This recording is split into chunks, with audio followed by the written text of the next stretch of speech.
Despite losing 5-2 in Game 1 of the Eastern Conference Final, the Carolina Hurricanes still have some things to learn and improve on because, luckily for them, this is not a one-game series, but a 7-game series.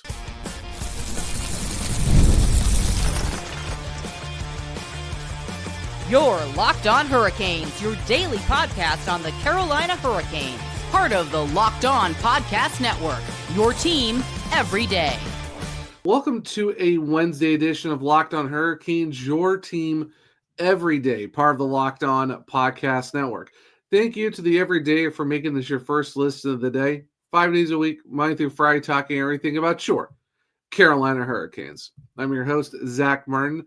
I'm the credentialed Carolina Hurricanes beat writer over at the Hawkers, also the co-host of the Surgecast, which is a weekly Carolina Hurricanes podcast, along with all of my duties here at Locked On Hurricanes. Got a Wednesday show for you guys as we kind of look back on the Game 1 loss in the Eastern Conference for the Carolina Hurricanes. But despite that loss, there is still a long way to go in this series because luckily it's 7 games and not just one game. Also going to talk about Frederick Andersen and how I believe that this really wasn't a game that was on him. Even if he gave up 5 goals, you can really say that none of them were on him in this one. And finally, we're going to wrap up the show with taking these learning lessons from this game and preparing themselves in Game 2, which will be on Thursday night. So, unfortunately, the Hurricanes did suffer their first loss at home of the playoffs, and they're now 5-1 after losing 5-2 to the Florida Panthers, and now they are on a 13 consecutive losing streak in terms of the Eastern Conference Final game. The last time they won a game in the conference final was back on June 1st in 2006. Unfortunately, getting swept in 2009 and in 19 and in 23 to the same Florida Panthers, who have beaten them now in 5 consecutive Eastern Conference Final games. But you know what? Despite all that, there's still a long way to go in this series. I know it's not a game that a lot of fans want to remember. I know for the team, this is kind of like look at the tape, burn it, learn from it, and move on from there, which will do more of the learning lessons part of the show in segment 3. But in terms of this, the series is long. I know it's a very frustrating game, one that fans weren't really expecting to do after they only had to take 10 games to the Eastern Conference Final, dispatching the Devils and the Capitals in 5. But the thing is, the Panthers are the defending Cup champions for a reason.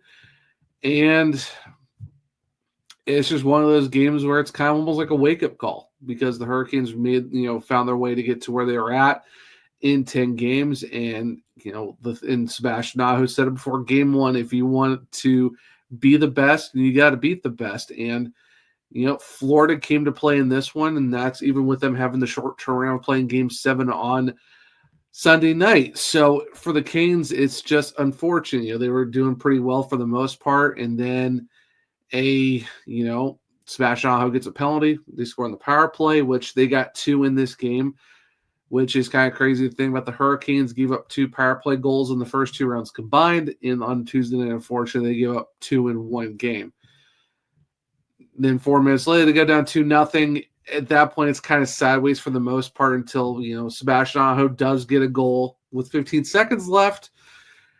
And then by the point where the Hurricanes got their second on the power play, which was their 10th of the playoffs, hey, they got the double digits in the playoff, at least in power play goals. Unfortunately, by that point, they were already down 5-1. So it's one of those games where it just got away from them, where, they were doing pretty good for the most part. Couple quick goals within 4 minutes. You get one back. You're thinking, okay, you got the backbreaker at the end of the first period. What can you do? Maybe come out in the second and play a little bit better. Unfortunately, not the case. They go down 3-1. Okay, it's still only 2 goals. The Hurricanes will come back from less. And then, unfortunately, 2 goals in the third kind of, unfortunately put it out of reach for them after the Sam Bennett power play goal and the Luster-Reinen goal. And then by the time Jackson Blake scores power play goal, it is what it is. like I said, there's a long way to go in the series. It's definitely frustrating when you have a game like that on home ice. You're back in the conference final again for the second time in 3 seasons. You're kind of, feeling pretty good about yourselves because, you're hoping to, win the Eastern Conference final game for the first time since 2006. And unfortunately, didn't really go your way. I mean, it's just one of those things where, yeah, the Hurricanes outshot the Panthers. I mean, 33-20. One more. I mean, you won 60% of the faceoffs. You outhit them 49-48. You had 17 block shots compared to their 21. It's just one of those games where Florida were able to capitalize on their limited opportunities, scoring 5 on 20 shots. Hurricanes had 2 goals on 33 shots. It is what it is. It's an unfortunate game. Every team in these playoffs have had bad games. And unfortunately, for the Hurricanes, this is their one that you consider probably their worst game of the postseason.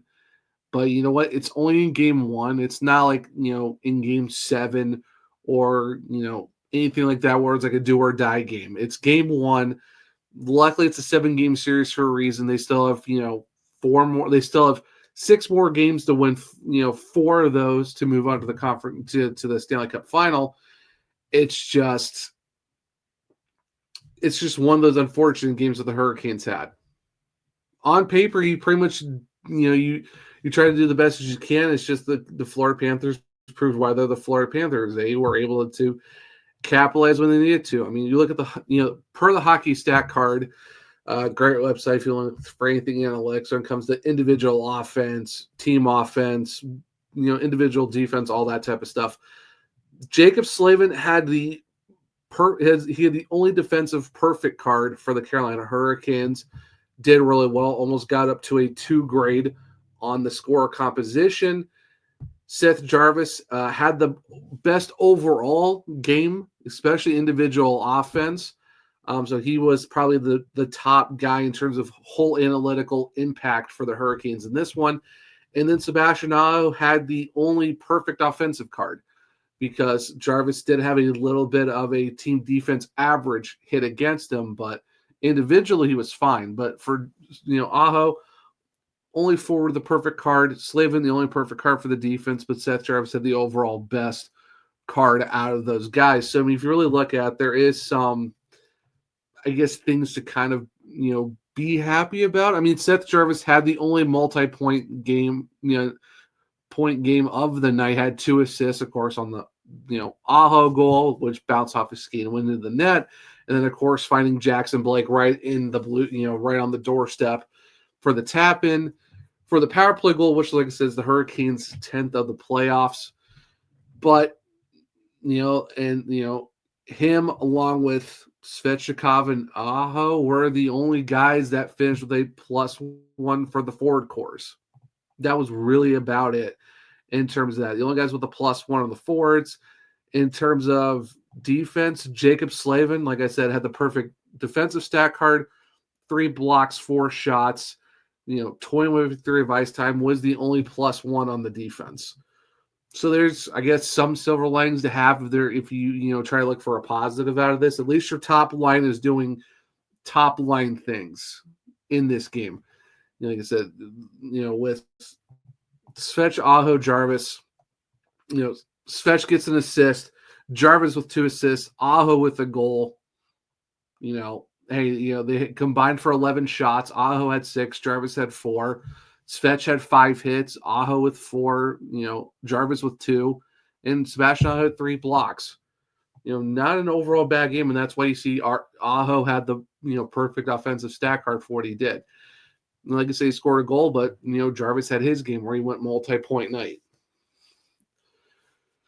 It's an unfortunate loss. It stinks. I mean, in terms of all the penalties and stuff like that. Hey, you know what? Fishing across the board, it is what it is. It has been bad all playoffs, and I'm not going to say this game was hinged on that. You still have to go kill the penalties. It is what it is. At this point, there's no really argument or to get up in arms about the officiating. It's just bad in general. Nothing you can do about it. I'm not putting any – at this point, it's just go kill the penalties. That's all you can do. You got to control what you can control. And if you're on the penalty kill, just go kill the penalties. If you give up a power play goal, hey, every team has done it. I'm just going to chalk it up to that. Not going to get any of the missed calls or the soft ones because that's happened in every series. It's happened against every team. This is where it's a game where, hey, you know what? It stinks. You lost. But if there is one thing to know about is the fact that it's a 7-game series, not one. There's still a lot of time for the Carolina Hurricanes to claw their way back. Of course, like I said, it's only game 1. They have a chance on Thursday in game 2 to tie the series. But one guy who definitely deserves to not get any blame for this game, despite giving up 5 goals, because none of them really his fault, is Frederik Andersen. So stick around, and we'll talk about that in a second on a Wednesday edition of Locked On Hurricanes. Looking for a snack that's both delicious and nutritious? Crack into a good source of protein with Wonderful Pistachios. Wonderful Pistachios is one of the highest protein nuts. Each 1-ounce serving has 6 grams of protein, giving you over 10% of your daily value. Plus, they're packed with fiber and better-for-you unsaturated fats to help keep you feeling fuller longer. The fact that Wonderful Pistachios is a complete protein providing all 9 essential amino acids. The no-shells Wonderful Pistachios for the grab to go with ease. And whether you're running between meetings or dropping off the kids, Wonderful Pistachios is a snack that works as hard as you do. So get snacking and get cracking with the snack that packs a protein punch. Visit wonderfulpistachios.com to learn more. Welcome back to segment 2 of Locked On Hurricanes, your team every day. Now, I kind of talked about the end of segment 1, and for me, Frederik Andersen. Statistically, yes, it wasn't his greatest game of the playoffs. This is the first time he gave up more than 3 goals in a game, did give up 5, and has worst save percentage of .750. Now he sits, as of right now, in these playoffs with a 7-3 record in 10 games, with a .919 save percentage because he had a .750 in the game and the 174 goals against, which kind of jumps his number up back to relatively the 23 playoffs where he was a 183 and a .927. The .919, of course, is definitely torpedoed when you get a .750, not the greatest. And now your goals against is 0.33 higher than the one that he had with the Ducks, where at the start of the game, he was, in the 130s. Yes, he gave up 5 goals on 20 shots. 2 of them were power play goals, but for me, you can't blame Andersen for any of these goals, honestly. I mean, simply you could say, well, he should have had the first one saved, but nothing you can do when you have Carter Verhaeghe in the middle of 4 Hurricanes guys, and he was able to have the time to put the puck on the back of his stick and kind of lift it over his shoulder. It was basically top 90. Andersen could set up as much as he can. It's just Verhaeghe was able to lift it a lot quicker, and there was, unfortunately, he was in the pocket where no Canes guys could get to him. Then you look at the Aaron Ekblad goal. Bad turnover. No one's guarding him. He has a shot on net. He just capitalized on it. Then you want to look at a, unfortunate goal where, the Adrian Greer goal. The Panthers having a rush chance, and the Hurricanes are doing a line change, unfortunately at the wrong time. And this is even the fact that the Hurricanes made it 2-1 at the end of the first period. Adrian Greer was just able to score on a 2-on-1 where Mikkola beats Walker on the sideboard, waits out Scott Morrow, gets the puck, across the ice, and, Greer was able to beat Blake, and he was on backdoor. Nothing Freddie can do on that one. Nothing you can do on a 2-on-1 where most of your team gets beat on a line change and get a 2-1 odd man rush. And then you look at the period 3, Sam Bennett, power play goal. Andersen had like 4 or 5 guys standing right in front of him. Even his own guys screened him on that goal. Nothing you can do. You can save with that one. E2 Listarainen, former guy that the Hurricanes had at one point and got rid of him just like Forsling. And this is another one where it's just you can't leave a guy like that in the left face-off circle when the puck's coming from behind the net because Andersen's trying to track it from behind. Puck goes in between Shane Gostisbehere's legs, and unfortunately, no one's a Lusterainen, and he scores. Andersen had 0 reaction time to stop that. That's what I'm saying. Like, yeah, the numbers look bad on Andersen's part, but overall, he got left to dry pretty much all game, and it's just an unfortunate aspect where your bottom D pair was a combined -5, and Scott Moore was a -3. And I feel so bad for that kid. Like, here's your playoff debut, and it's in the Eastern Conference Final against the Florida Panthers, and you get hung for a -3. And even on that 2-on-1 Greer goal, I can't really put that on him because he can only do so much when he's seeing Walker getting beat by Mikkola. He has a stick on the ground. He's trying to block the puck. It's just, Mikkola waited him out and got it across. And, he can't, you can't have him try to play the puck and have the guy that's behind him, but you should have the guy who was tailing you to go pick him up. And that was Blake. So I just feel bad for Moore because it's just an unfortunate happening, and the fact he got basically almost abused out there against a really physical Panthers team. It's just it's tough for a guy. It's tough for a rookie like that. Where it's like, here you go, here's your first playoff game into the Eastern Conference Final against the defending champs. Nothing you can do about that. Shane Gostisbehere, just it stings for how that game played out for him as well. You get hung with a -2. You can do only so much that you could. I mean, Jackson Blake, feel bad for the kid as well because he's been playing pretty decently all playoffs, but it's a whole different beast when you're going up against a team like the Panthers, who can't score, who can't skate, who can't hit, who can play basically your system and do it with a little, I guess, just intense grit. It's crazy where you look at it's system versus system. It's so close. It is what it is.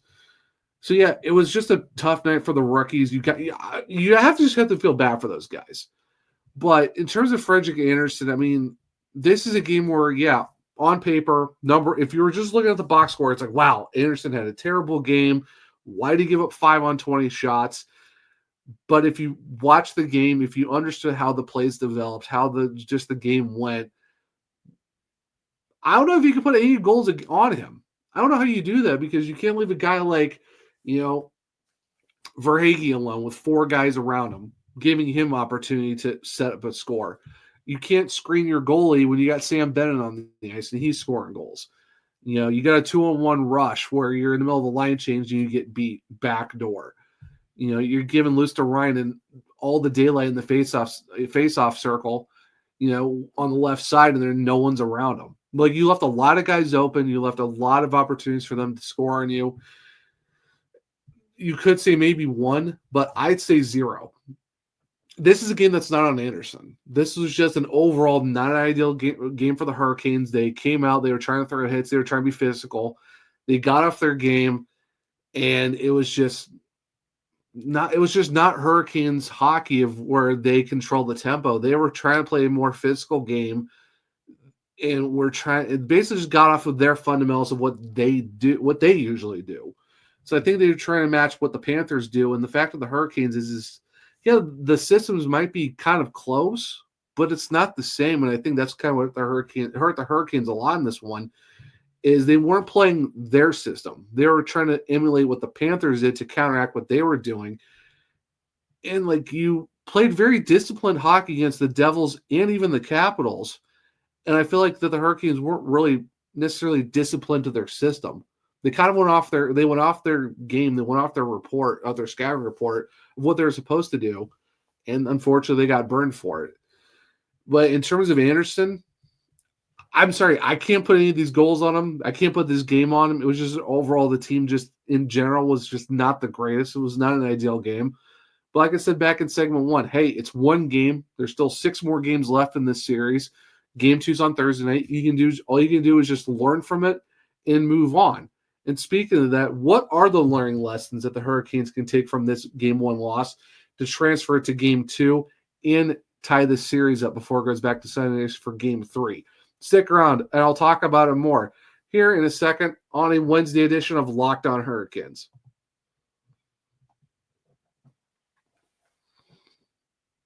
Welcome back to segment 3 of Locked On Hurricanes, your team every day. Now, like I said at the end of segment 2, what are the learning lessons for the Canes that they need to learn from this game? Burn the tape because there's no point of watching it again after learning about it, and what can they do to take these learning lessons from this loss and move it over to game 2 and fix and do what you need to do. The one main thing I kind of said a little bit in segment 2 is just you have to stick to your system. Your system is working fine for you all playoffs so far going before game 1 on Tuesday night. You won your first 2 series in 5 games. You won multiple road games. You didn't get suckered into a lot of retaliatory penalties. You didn't let your emotions get the best of you. And 7-8 minutes in,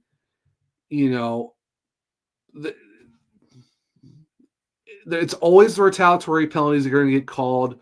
Nothing. It is just what it is. I'm not going to complain about officiating. It's just, hey, ref missed the first one. They're always going to get the second one. Is it soft? It is what it is, but it's going to happen. It usually does. What can you do? You still have to go kill the penalty. You got off your game. You let the emotions take over. I know with the whole Marchand and Gostisbehere thing, they gave Marchand a 4-10 for, taking a run at Gostisbehere, and when he didn't have the puck near him. That's the call. Like I said, I'm not going to say one way or the other of, it's just that's what they called it. It was a 4-10, threw him out of the game. Shane Gostisbehere did shoot the puck at Marchand. Even Shane Gostisbehere even said, yeah, my emotions got the best of me. Shot the puck at him. I was upset. We had a little scuffle. He didn't appreciate that Marchand went after him, but he also said to you, yeah, my emotions were high. Didn't appreciate it. Shot it at him. We scuffed. And that's how it played out. Like, you got off your game. You let your emotions take the best of you. And that's one of the main things you have to learn is you were emotionally disciplined in the first 2 series. And in this one, you got your emotions got the best of you. And you got a penalty early on. Florida capitalized. So be it. And, this is the thing. It's like, and Rod Brindamore said it too during the game when he was talking to Jack Redmond on the bench. Unfortunately, you're going to have to take some on the cheek, some on the chin, and you got to turn. You just got to turn. You got to turn your face from it. You can't. He said you can't take the retaliatory penalties. You can't take those bad penalties where you're gonna get called for it. It stinks to take one on the chin where you have to turn the cheek and be like, all right. Like how we saw against the Capitals, the Hurricanes are getting hit in the face with a glove, and they go to the box with the same guy who threw the punch. Even if the Hurricanes don't do something, they got called in round 2. But for this one, the Hurricanes got hit with a retaliatory penalty on a roughing call. It is what it is, and Rod said it too. Hey, maybe we got some bad calls against us, but you still got to control what you can control and kill the penalties. And that's what the thing the Hurricanes need to do is the fact that you have to get back to your system that's been working for you. Don't go and play Florida's system. Florida's system works for Florida because they have a different style of how they do things with their team. You have to do what you have done all playoff long and play your game. You have to control the tempo of the game. You can't just go and start throwing hits and playing wild, crazy hockey to try to counter Florida's and play their way. You can't fight fire with fire. You got to make sure you can do what you've done that's worked best. And like I said, you also got to play a more mature hockey game. You have been discipline-wise, a mature team so far in the playoffs, and you got away from that in game one. I think that's what they need to learn, is to go back to the fundamentals of what's worked for them. You didn't get into the extracurriculars in the other series, and you got into it with this one. And you can't let Florida get under your skin, because that's when you start taking the bad penalties, and that's when they're going to capitalize it. Because I said the Hurricanes need to be disciplined. They can't give Florida the opportunities.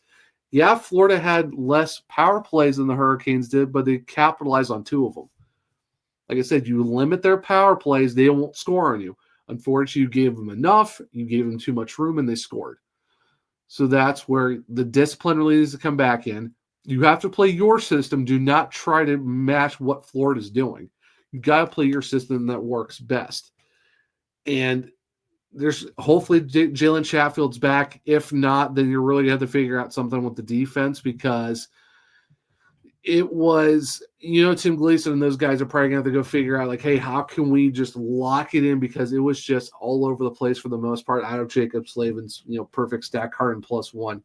It was kind of a mess. You've got, different combinations of guys that haven't been played together all season. And now you're kind of switching some lines, switching some pairings up. Like, it's one of those things where you have to keep those kind of congruent. You got to keep them working together. Unfortunately, you shuffle them at the wrong time, and the Panthers took advantage of it, because the defense was completely different from what they usually been playing like. And, where do you look at the fourth quarter? Do you, take some guys out and give them a break and bring in Mark Jankowski if he's ready to go?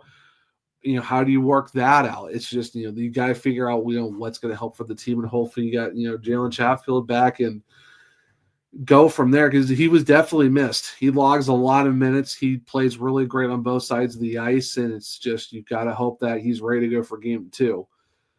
But overall, this is definitely, again, like I said, this is a game where you watch the tape, burn it, forget it, prepare for game 2 on Thursday, because, like I said in segment 1, yes, losing game 1 like that stinks. You don't really want to lose like that. You don't want to have 13 consecutive losses in the conference final. You don't want to give up 2 power play goals in one game where you had only 2 given up through 2 rounds. You don't want to give up your first home loss in the playoffs and all this other stuff. It stinks. It's terrible. Not a great game. Not ideal. You got to forget it and move on, but you have to take the learning lessons from this one, that, hey, it's game 1. There's still 6 more games left in this series. You still have a chance to win 4 to move on. It's just, you can't let this snowball into a bigger thing. So as long as the Hurricanes can watch the tape, burn it, forget it, learn what they need to do, fix it, adjust, do what they need to do, and get ready for game 2. And I believe that the Hurricanes can turn it around, because this is a team who's been playing very good in these playoffs. Yeah, this is their first bad game of the playoffs so far. They got punched in the mouth, but we've seen this team get punched in the mouth, get back up, and play their game. Yeah, they lost in a double overtime against the Devils. Yeah, they lost a 3-1 game to the Capitals in round 2, but what did they do? They went back out and won the next game. So if we continue to see the trend that the Hurricanes have been doing, is, yeah, you get punched in the mouth, but they get up, adjust, fix what they need to fix, and they go win that game. So that's why I still believe that, yeah, this game 1, not ideal, not great. This is a burn the tape and move on type of game. There is stuff to learn to get better for game 2. So I'm still feeling really confident that the Hurricanes will turn the series around, and they will have this series tied 1-1 before they head out to Sunrise on Saturday. But it'll definitely be interesting how game 2 on Thursday goes. But guys, that will be a Wednesday edition of Locked On Hurricanes. Thank you for making your first look.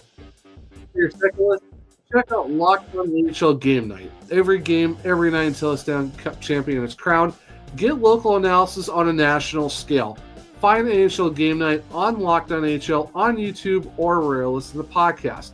If you want to keep up with me, I'm on X at OneTrueZach. The podcast is LO_Hurricanes. You can also find me on Blue Sky at the Zachary Martin, where I do have link trees in my bios where you can find all of my written content at thehockeywriters.com covering your Hurricanes. If you want to check out my other podcast, it's the Surgecast on all podcast platforms and on YouTube. If you want to check out Locked On Hurricanes, well, you can find it on Spotify, Google, Apple, iHeartRadio, wherever you listen to your podcast. Make sure to follow and subscribe. Leave a 5-star rating and review, because I might just read it on the show. For YouTube, well, it's Locked On Hurricanes. Subscribe, hit the bell notification so you don't miss a show. Hit the thumbs up to let me know if you like the show as well. Share with our other Caniacs to become everydayers just like you. But hope everyone enjoyed this Wednesday edition of Locked On Hurricanes, despite that loss on Tuesday night. But hope everyone enjoys their Wednesday. And until next time, as always, let's go Canes.